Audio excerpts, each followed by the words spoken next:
You're enjoying Racing World. It's brought to you by Perspective Group. It's your global motorsport podcast show brought to you in conjunction with Race Control Magazine.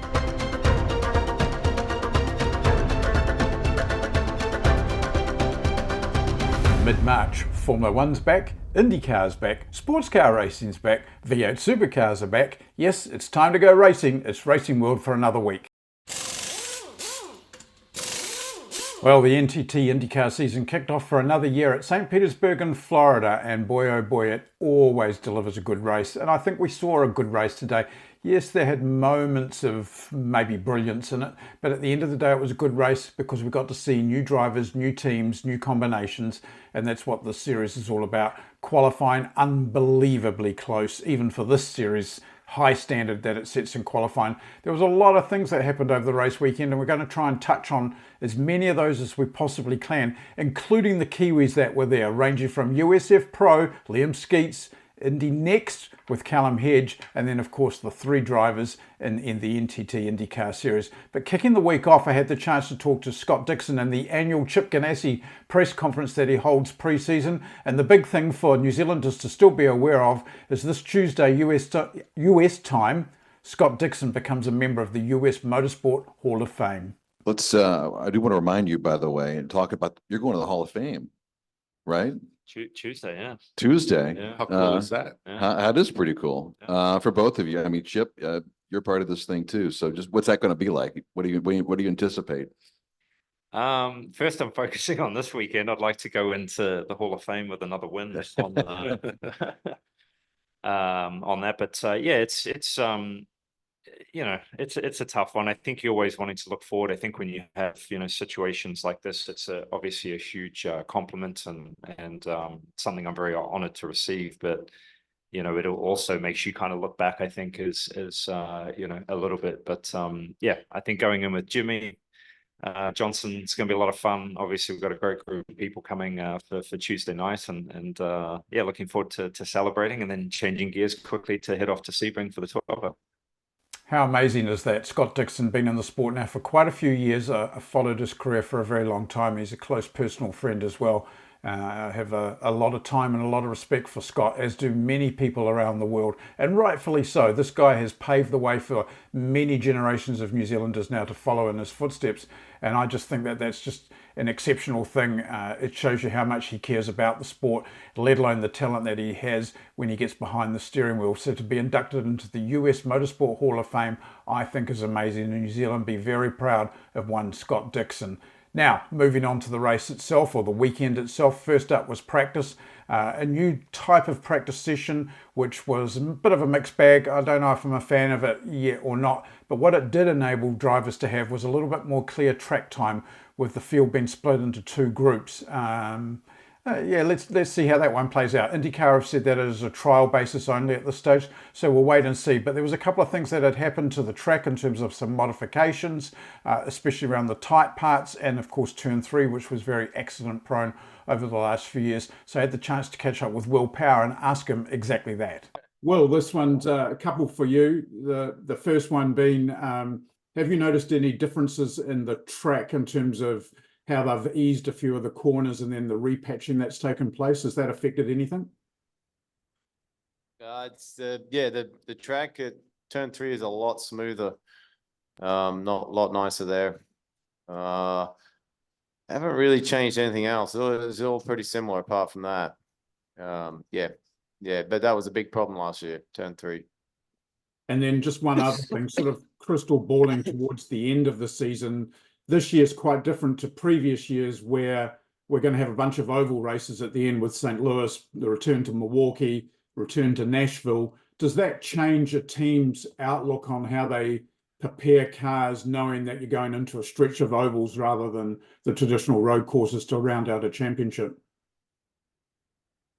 As far as car preparation, those short ovals, you pretty much run your road, your street and road course cars anyway. It's super speedways where it's slightly different, so it won't be Indies where you build a special car. Everywhere else is these days pretty similar.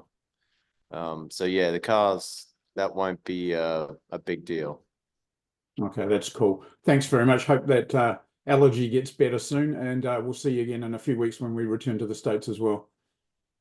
Thank you. Well, I don't quite think Will understood what I was getting at there. What I was trying to ask him was whether or not he felt that it was going to be a different chase to the championship if he were in championship contention by having those 5 races at the end of the season, with 4 of them being on the oval, with Gateway in St. Louis, then the Milwaukee Wild doubleheader, and then Nashville now to end the season on the 1.5 mile super speedway there, which we've never had a run of oval events in the last few years quite like that. So I was just interested to see whether, from a driver's point of view, he thought that was different, but I didn't quite get the answer I was looking for there. But I did ask Joseph Newgarden a little later on, and you'll see that. And moving on then to practice, it was phenomenal performance from Felix Rosenqvist, feeling very home in the MSR entry, taking over there from Simon Pagenaud, who still suffers from the concussion injuries that he had last year. And we still wish Simon the very best. He's such a nice guy. So, you know, Simon, I know you're probably not even listening to this podcast, but you're certainly not forgotten about one of the nicest guys you could meet in the IndyCar paddock, that's for sure. Rosenqvist, though, looking very, very much at home at the team, settling into it really nice, dominated practice in many ways, and certainly had a good go in qualifying. And it's great to see the Shank car up there, and it must give them a lot of confidence moving forward after what was a pretty sort of average season last year. But the man of the moment, of course, became Joseph Newgarden, popping pole position right at the very end of things. But again, I asked them about the layout and the track, and also the changes to the car, with the car being some 30 odd pounds lighter at the moment in the anticipation of the hybrid engine. There is a lot of new magnesium parts that have gone into the car in anticipation for the heavier weight of the hybrid. So that was one of the questions I was trying to find out as well. Thanks very much, Dave. This is to both of you guys, actually. I just wondered, with the changes to the cars that's happened in the off-season with the weight reduction, how noticeable was it when you got into qualifying spec, the difference in the weight balance in the car? I think you can feel it's a bit more forgiving, probably. Kind of reminds me when I joined the series in 2019, just a bit more agile, easier through the fast stuff, like turn 3, the quick chicane here. Yes, feels more, you know, racy, I think. So I kind of like it. It's been a nice little boost. Normally we add weight in the off season, and now we actually shaved off a little bit for a while at least. So I'm enjoying it. I think it's relatively similar, but it's cool that we're improving the lap times. And then just quickly, Joseph, this is something I mentioned with Will yesterday, and you touched on it before, how good the oval package was for Team Penske last year. Considering the last few races this season are all predominantly on ovals, does that give the team a bit of confidence knowing that you've got a good package going into what could be championship decider? I mean, not to me. You know, I'll repeat from earlier, but, you know, just because we had a strong year on ovals last year doesn't guarantee we're going to have, you know, an identical result this year. So, you know, it very well could be that we show up and we've fixed a lot of our street and road course performance, and then all of a sudden we take a step back on the oval. So I just think you have to be vigilant. You know, I'm not going to rest on anything from prior seasons.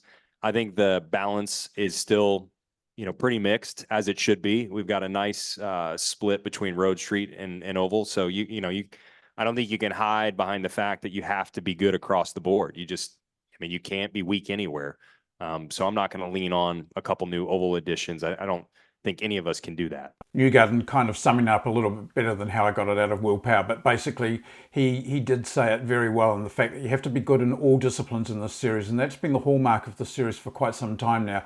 You can't be good at just the road courses or the street courses. You must be good on all the disciplines, and that includes the short ovals and, of course, the beast itself, the Indianapolis Motor Speedway. And that is how you win a championship in this category, and that's why Scott Dixon has won 6 times, because he is all round good.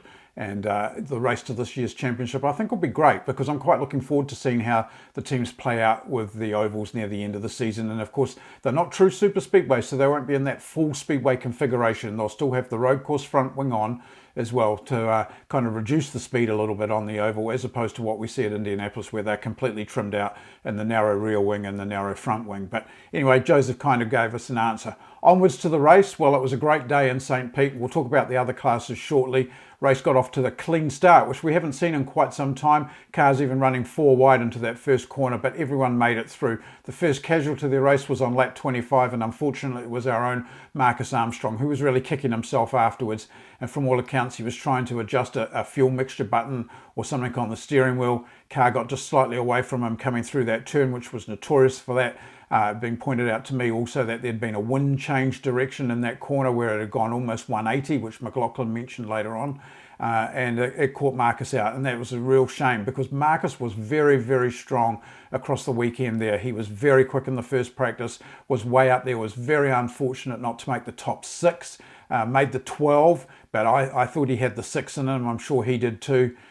So it was a bit of a sad start for Marcus, but Marcus has proved one thing to me in what we saw this weekend. He's a fighter, he belongs in this series, and we're going to see a lot more out of Marcus Armstrong in 2024, that's for sure. He was by far the quickest Ganassi car in those early days, and I think there's a lot more to come. So it was sad to see that happen, but that's the way it played out. There was a few other things that happened in the race, nothing of major significance. And in the end, Joseph Newgarden really controlled the race and brought the thing home. There was a great battle there with Pato O'Ward for a little while. McLaughlin was in there, Will Power was in there. Dixon was there for a while, and then just in that last quarter of the race, things changed after a yellow, and that pushed Dixon back a little bit. McLaughlin was there to capitalise on most things, push Pato fairly hard, but at the end of the day, it was a Penske 1, 3 and 4, and that's a great start to the season, and I think that certainly helped Roger Penske, based on a few other things that we'll talk about shortly have been going around. Had the chance, however, to catch up with Scott McLaughlin straight after the race, and as always, it's very nice to be able to talk to a Kiwi in the press conferences. It's David Turner. Go ahead, sir. Well, it has to be for the one Scott McLaughlin, doesn't it, if it comes from New Zealand? Morning. Figured as much, yes. Yeah. Great start to the season. Just to both of you, first of all, you both look remarkably fresh from being out in what is the normal St Petersburg heat. Was it very hot out in the car today, or did you cope with it well? I think the fuel saving helped a lot. It probably less of a intensity in some ways, but I think we both worked pretty hard on our fitness, and yeah, feel really good. Okay, and then just looking after today and how the race and stuff played itself out and the performance from Chevy, does this give both of you as Chevy drivers a reasonable amount of confidence heading towards, say, Long Beach, which is the next type of circuit that you'll hit that's similar to St. Pete? Yeah, I think every track from here on in, it's just nice to feel the gain and see the gain. So, yeah, things can change in terms of just performance and where we put everything. And sometimes, you know, some tracks work for Honda, sometimes some tracks work for Chevy. And Long Beach was probably one last year where the Honda was quite strong. But yeah, hopefully, if we see a gain there, that's going to bode well for the rest of the year. And then just finally, just how good does it feel to actually kick the series off again and know that you're back into it after what seems like a forever break during the off season? Yeah, awesome, man. It's so good. IndyCar's back. The amount of people that were there the last 3 days, this is such a cool place to kick it off as well. So yeah, hopefully the race look good on TV, and you know, we put on a good show. Yeah, I can tell you the following down here just seems to continue to grow and grow. And as you know, there's more Kiwis either in the series or in the feeder categories now in Indy Next and USF Pro. So long way may we live, and look forward to catching up with you soon. Thanks, Dave. Appreciate it. Thanks very much. Thanks, Dave. Thanks, David. As I said, it's always great to talk with Scott McLaughlin. He's, again, another Kiwi that I value very highly. It's amazing what he's done in the last few years, that transition from a very successful supercar campaign straight into the IndyCar campaign. And he will be one to threat. There's a different persona about Scott this year. And the connection between him and Joseph Newgarden, the dropping of Bus Bros. These guys are very, very focused on the job in hand, which makes all of them very dangerous. But I think that what you're seeing is these guys are concentrating on the racing a little bit more maybe than the casual off-track commitments rather than the must-do sponsor commitments. And with that, though, I think you're seeing a change in dynamic. You've seen it a little bit with McLaughlin. Certainly you always see that in Will Power, but he was never part of that mix before. And you've seen it with Newgarden. It was a thing that came up in the press conference as well with him after he'd won the race, was the fact that he is now looking at things a lot different. And that was a question that was posed to him. Well, it's always a combination of a lot of things, but I think just simply put, it's just nice to, it's just nice to feel positive and I'm really encouraged about everything going on in life, and I'm not overloaded. I think I overloaded myself in the past, and that comes from my desire to just excel. I want to exceed at everything that I do and excel at it. And, sometimes I've just got to like pare it back and say, look, you can't, you just can't do everything. And I'm not saying that I was, doing a great job at everything, but I think I was trying to, right. And I've had to tell myself, it's all right. It's not going to be perfect. And, you gotta remove that expectation and simply put, I just wanted to be happier again, being at the track and enjoying the job and the process. And I do, I've let go of some of the perfectionism. It's in there. It's never going to fully go away. I just want to be just the best you can be every single year. I look at 17 races and I go, how do we win 17 races? And you lose one race and you're mourning the one race you lost. It's like, you just can't live on that hill for that long. It gets a little bit lonely. And so I'm just, I'm enjoying it more. Simply put, there's not much more behind it than that. I'm certainly sensing a slightly different composure in Joseph Newgarden so far this year. Is that good or bad? I think it's bad if you're one of the other 26 competitors, because this looks like a Joseph Newgarden that is mean on the business. And if what we saw this weekend is anything to go by, then the rest of the field better be slightly concerned, I'd say. But, it's only the first one of 17 races, whole variety of disciplines to go, plus the non-championship race at Thermal in a couple of weeks' time.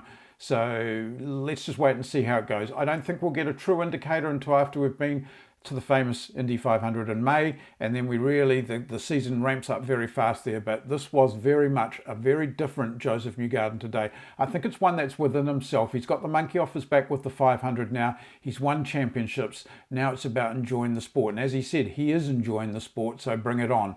Now, talking of those other Kiwis, I think that the Kiwis themselves this weekend did a fantastic job. If you're watching this from anywhere outside of New Zealand, sorry that we're a little bit patriotic, but that's the way it is. But, when you look at it in the NTT INDYCAR series, and you look at this map here, 1 Australian, 3 Kiwis in the series. So great job to our guys. But look at the other guys. Callum Hedge making his debut in the Indy Next series. Now, this was a campaign that was kind of slightly derailed with Callum having his appendix out, missing a lot of the testing, in fact the majority of the testing, so that really hampered his progression. Didn't qualify the best of ways, but this is a very, very demanding track, and he probably learnt that lesson very quickly. But to finish 11th in that first race in the Indy Next series, I think that's very credible from Callum. It is actually a big car to drive around. It is a very narrow track. These guys race very hard. They've all had mileage. All those people ahead of him have had mileage, but I think that this has got his campaign off, so we're going to give Callum Hedge a big tick. The other one that we're giving a big tick to this week is without a doubt Liam Sceats, the 2024 New Zealand Grand Prix winner. Did one test in New Orleans in the USF Pro car, and boy oh boy, 2 races over the weekend. Qualified kind of okay, but then boy did he turn it on the race with a 6th and a 4th place finish, which leaves him 4th in the championship after this first round. And Liam Sceats, man, you have really turned it on. Good job, New Zealand. I think we need to be paying attention to this guy as well. And it just proves again and again and again that we have depth in our motorsport in this country, and these guys are proving it. Young Sebastian Mason's off in Japan at the moment on a campaign there, which is sort of similar to what Liam did last year. Liam is now in USF Pro. Callum is obviously in Indy Next. There's some great things coming, and of course we've got the 3 Kiwis there. So it was great performance from all of them over the weekend. Regardless of where they finished, they proved that they have arrived. Now, looking at other little bits of news, Helio Castroneves unveiled his Indy 500 car at the Speedway last week as well, looking quite different to a car that we've probably seen Helio in many times before, and not the pink and white of Shank either, but it still looks a good car. And the drive for 5 is well alive. Helio will be champing at the bit to be back at the Speedway. He loves the place. You would never ever rule him out in a sweepstake, that's for sure. So let's see if Helio can climb the fence one more time in 2024. Just staying with IndyCar before we move on to a couple of other quick topics before we wrap up the show. Staying with this theme of IndyCar over the weekend, and Michael Andretti really stirred the hornet's nest by saying that Roger Penske needs to consider what he's doing with the series, whether he needs to sell an equity in it or sell the whole damn lot, or sell the Indianapolis Motor Speedway, or sell IndyCar, let someone else who can do the job better get involved. It got quite heated. It was a story that was broken in the Indianapolis Star newspaper by Nathan Brown. It gained quite a lot of traction. There was various other team owners that had a view on matters. Bobby Rahal from Rahal Letterman Lanigan Racing certainly sided, I think, probably more towards the Michael side of things. Chip Ganassi very much towards the Penske side of things. But what it has done is it's created a whole bunch of negativity yet again in the IndyCar paddock. Is Roger doing a good job? Look, anyone who is in that position is going to always find it difficult. It's not an easy position to be in. Everyone used to criticize the George family, but you know, that era has been and gone, and I'm sure the predecessors before that were criticized as well. So we need to wait and see what it's doing. There are some things that I personally disagree with how the series is going. The one thing I do think that they should always remain true to their values, and that is stay in America where they belong. Don't go global. There is no point in going global. You are chasing Formula One and you will lose that game because Formula One is just too strong. But if you do what you do well in the American market, then that is a great place to be. I'm not saying that that was part of the topic at all. That's just my opinion, and it's a very, very personal opinion. But Michael Andretti certainly stirred up the hornet's nest this weekend, so it'll be interesting to see in the following days how that plays itself out. Then staying with the US theme for just a minute, SVG, he's back and kicking. He had a great result over the weekend as well, but more importantly, he will get a one-off run in the Cup car at Daytona later in the season. That's been confirmed by the team, and we'll see him in a full outright Cup car back at Daytona in the later part of the season where NASCAR makes its return to Daytona. And it will be very interesting by then because SVG will have done a lot of miles in the Infinity car by then and very accustomed to the oval. So really looking forward to seeing how that plays out. So SVG in a Cup car, mark your calendar, Daytona later in the year, he'll be there. And then quickly also just back towards the Trans-Tasman theme, Gary Rogers announced the sale of his license in Supercar. It has been sold to a buyer offshore out of Australia, maybe a person who actually has connections with the Liberty Media Group, so they come up yet again. But the bottom line fact is that Gary Rogers has sold his shareholding in V8 Supercar. It's probably the time that it was always going to happen. He hasn't been involved actively in the series for a while. But you know, he was a great stalwart of the series, still is a great ambassador for the series. And you have to remember, years and years ago, Scott McLaughlin drove a Volvo for Gary Rogers Motorsports. So you know, there's a lot of heritage there, and we all have a connection to it. So sad to see him go, but it's part of owning a team and knowing when to get rid of it as well. And that's the move that Gary's made. Finally, just before we go, Formula One, of course, second round of the championship for the year held back at the Jeddah circuit in Saudi Arabia. What did I think of that race? It's more Max, more Red Bull, more Sergio, kind of the same old. What did we see in it? We saw brilliances at times from Aston Martin. We saw brilliances at times from Ferrari. Maybe some hope with Mercedes, maybe some hope with McLaren. The rest of them, thanks for coming, really. It didn't really deliver what I thought it would be. Bit of time off for them now before they head to Australia in a couple of weeks' time in Albert Park. Fantastic venue. Will we see a difference there? I'd like to think so, because otherwise it's in for a very, very long season. The turmoil in Red Bull continues. Helmut Marko may or may not go. Christian Horner may or may not go. The employee that may have stirred things up may or may not go. The driver feeling up and down. Will Max go? Will Max stay? Now, of course, Max will stay. He knows that. Will his father Jos play a part in things? Already has. Will Sergio stay or go? Well, I think he's there for the long run as well. We're just going to have to wait and see. It was interesting to see Carlos Sainz being substituted by an 18-year-old driver who did an exceptional job for the UK, and Beeman he drove really, really well. Is this the sign of things to come? It shows you that there's a talent pool definitely within Ferrari for the future, so it will be good to see. Overall though, in terms of the Grand Prix, I'm going to give it a 5 out of 10, but IndyCar race, I think it's going to get about a 7 to an 8 out of 10, but let's see. Seasons are still very young. There is plenty to come this season, that's for sure. It's been really, really good so far. There's a great amount of build-up coming for the Indy 500, and we'll have a lot of that coming your way in the coming weeks. For now though, very short show, I wanted to get it out today. Thanks so much for watching Racing World. Hope you continue to share, like and subscribe. The numbers are growing, we need them to grow a little bit more, but rest assured we're here to provide you with everything we possibly can, including being at the 108th running of the Indy 500. Until next week, see you again on Racing World.